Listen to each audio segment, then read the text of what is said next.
20 years. It's been 20 years since I've been waiting for this moment, and it finally happened. In the course of Nintendo's most recent Direct presentation, they at long last revealed the first ever proper 3D Kirby title, and what an announcement it was. In case you haven't noticed, I just did a whole video dedicated on why the next mainline game is going to be in 3D, and I was so surprised just how much the Forgotten Land seems to actually check off points I made in that video. With this one I just briefly want to talk about the game as a whole, and we'll do a proper deep dive into the trailer at another point. Oh, and excuse if there are going to be some background noises in general. I normally do write a script, but this video will be more off the cuff. But first things first, the trailer. Just the very first seconds did something I really love about unexpected surprises. Initially I thought it would be Splatoon 3 because it seemed kinda consistent with that game's first showing, but my mind immediately swung to DK due to the grassy aesthetics and city-like setting, which is nothing too unusual for the Kongs. Then I was dead sure after they showed the beach with some palms, because you have to remember the heavy speculated DK rumors. This alone would have been something to be excited for, but no. I didn't think I was about to get a heart attack. Much to my and probably most people's surprise, we got to see a certain someone awakening at said beach, and this was the moment I just lost it. It was very reminiscent of Super Mario Odyssey's first trailer, where it gave the impression of something completely different. After all, you normally don't associate Mario with a realistic human metropolis, which just made the moment of surprise that much better. The very same thing happened here. No one was expecting to see Kirby, since the whole setting just seemed so odd in comparison with former games. Now apparently the game got leaked hours before the presentation, and I thank God I didn't know about it. I knew there was something cooking up, but after I found out something leaked, I immediately shut down the internet and waited until the Direct. And it was probably the best decision I could make, after some websites just shamelessly posted articles without spoiler warnings. The same happened with Fighters 2, and I tell you, if the one game I looked forward to for 20 years would have got spoiled for me, well, I would have cried a lot. After that it only got better, because we finally got the confirmation that Kirby and the Forgotten Land will be a full-on 3D adventure we've been waiting for since the Nintendo 64 days. And the first thing that immediately got my attention was of course the setting and three-dimensional environments. Now the post-apocalyptic setting is nothing the series isn't familiar with, but I think it's the first time the loneliness is focused on so directly and not vaguely implied.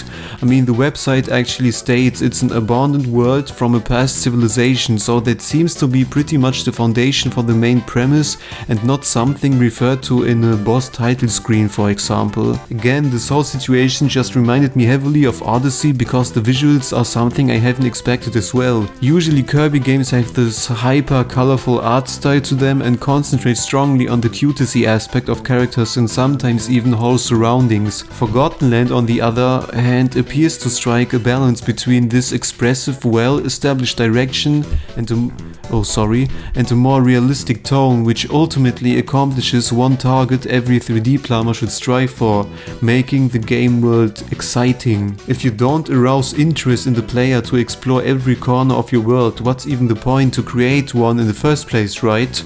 Even the standard enemies like Kabu or Sir Kibble look so out of place in this very different feeling world, which makes a great contrast to all the new foes. From what it looks like, all the new enemies appear to be more on the animalistic side and don't look like magical creatures with, this floating arms. They still have the art style of a Kirby game, but I get the impression they were purposely held back to have a more grounded look, which of course fits the very uncharacteristic setting. I mean, normally an abandoned city is nothing special, especially in consideration of how many AAA games choose places like that, but even the most stale setting gets a fresh impression if mixed with something seemingly contrary, and I have to say this was much needed. I'm not implying that Kirby games have boring or generic set pieces, far from it. Even the most used ambience is often flavored with this typical Kirby cuteness, like different dishes or food in general.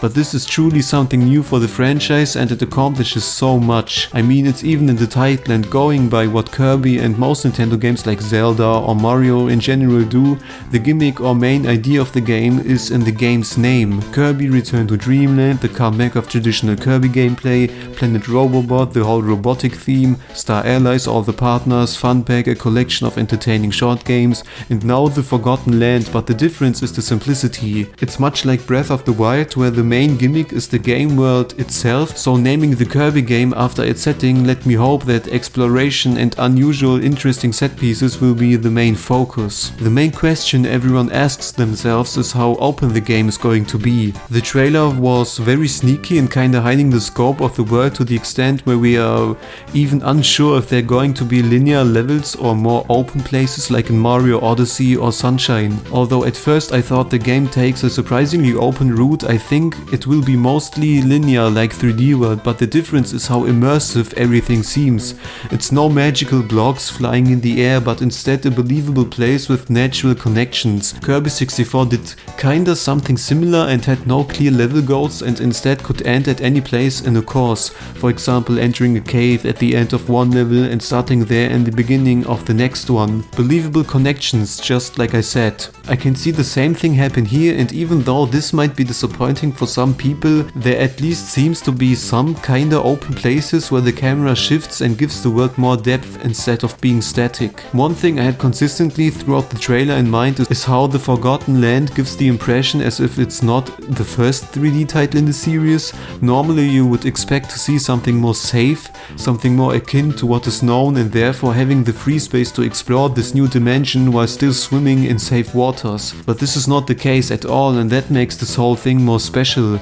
Because if you think about it, this is the same approach Mario, Zelda or Metroid did more than 20 years ago, where the shift to 3D is connected to former installments but reimagined completely to fit more with the modern zeitgeist. I mean, if you translate 2D Mario literally into 3D, you get 3D Land or 3D World, which surely could have been something the developers could go for Kirby. What I basically try to say is that the Forgotten Land even feels like the Nintendo 64 game we should have gotten during the Nintendo 64 era, and because this is the first 3D title, we shouldn't go by expected Kirby patterns. Games need to be more weird, and this game is just as strange and not safe as I would hope the next game to be. In that regard, if we take a look at the shown copy abilities, there is surprisingly no new one so far, which makes sense. The whole trailer's focus was on the Forgotten Land, so distracting the main attraction with unseen exciting power-ups would have been an unfocused mix of features.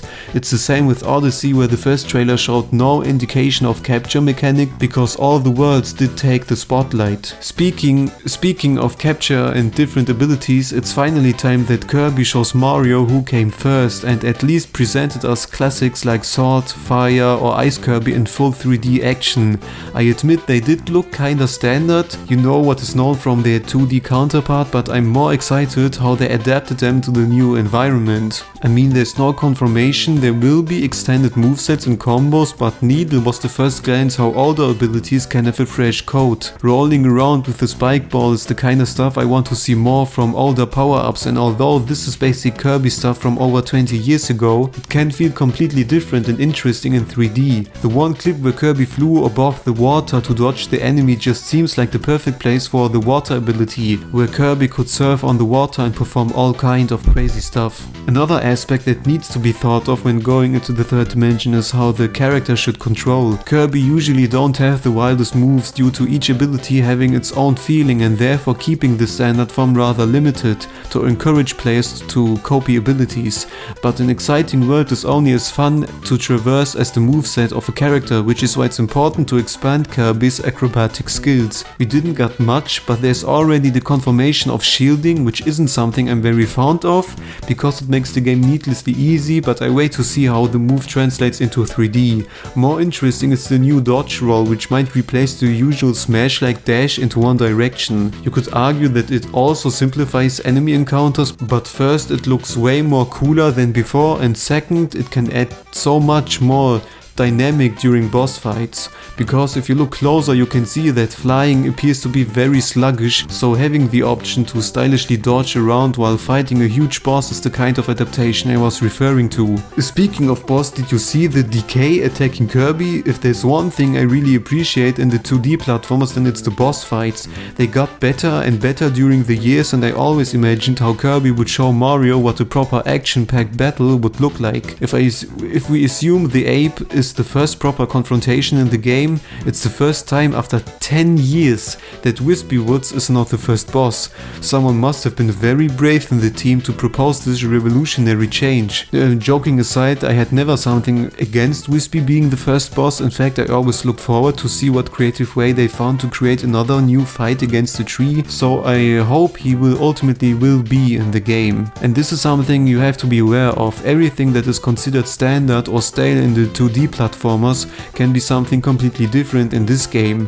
Fighting Cracker, Wispy or all the other well-known enemies in 3D is really something I'm curious about. But if I had to choose between these idiots and new foes like the gorilla, I would take the unknown side all day. The short little sequence where the boss grabs Kirby is another sign on how the supposed to be levels will have some kind of premise to them. Normally you walk up to the boss room where someone will appear from the ground or sky and the fight starts, whereas here they seem to be a little cutscene introducing the mood to set up a battle. I think I will talk about bosses on a whole separate video because I have so much to talk about it, but all I can say is there's a good chance that Kirby will set the standard of how proper 3D platformer bosses should look like. Now let's talk about the seemingly missing multiplayer. With console games usually focusing on having at least 2 players, I was very surprised that the Forgotten Land seems to be a single player experience thus far. Once again, there's a good chance they are holding back a feature like that to show it later, but I think there will be no multiplayer similar to Star Allies or Return to Dreamland. While I don't get the impression the camera will be movable, at least not completely, some areas seem so scripted that it would be hard to portray multiple characters at once. Especially the boss fight supposedly seems to focus on the perspective on a single target, so having more than one player on the field could hold back the game's potential in regard to orchestration of sequences. This is not to say that there will be absolutely no way of playing the game together. Just for a short moment and at one of the published artworks we can see a blue kinda partner character who appears to be the vessel for Kirby to speak clear words. I can portray a scenario where another player can have minor influences on the surroundings like Cappy and Odyssey or additional multiplayer games as side modes, but I think the overall adventure will focus on a single player, which I think is the right decision. So before I end this whole spontaneous discussion, I want to briefly mention how right I was about this announcement in general. My very first video addresses the topic of how the next mainline Kirby game would be in 3D, and although this was nothing new to say, I really made an effort to logically prove this point instead of simply saying something like it is time at that point or something similar. Maybe I go through the points I made in that video in another one, but long story short, almost everything lines up to how I portrayed the Forgotten Land, to the point I'm actually quite surprised of how precisely it was possible to predict this game and its overall direction. But I don't want to dwell too long on that thing, you can watch the video anyway. So the probably most important thing I'm happy about this announcement is that Kirby is finally no small fish anymore. I mean, if you watch this trailer, there's basically no difference between the Forgotten Land and, for example, 3D World or Odyssey anymore in terms of scope, which is just so amazing to say after Kirby games usually tend to be more on the gentle side when it comes to ambition. In fact, it is actually so surprising to see how few 3D platformer Nintendo actually created in consideration of how they pioneered the genre, so hopefully more franchises will follow. But what did you think about the announcement? Let me know in the comments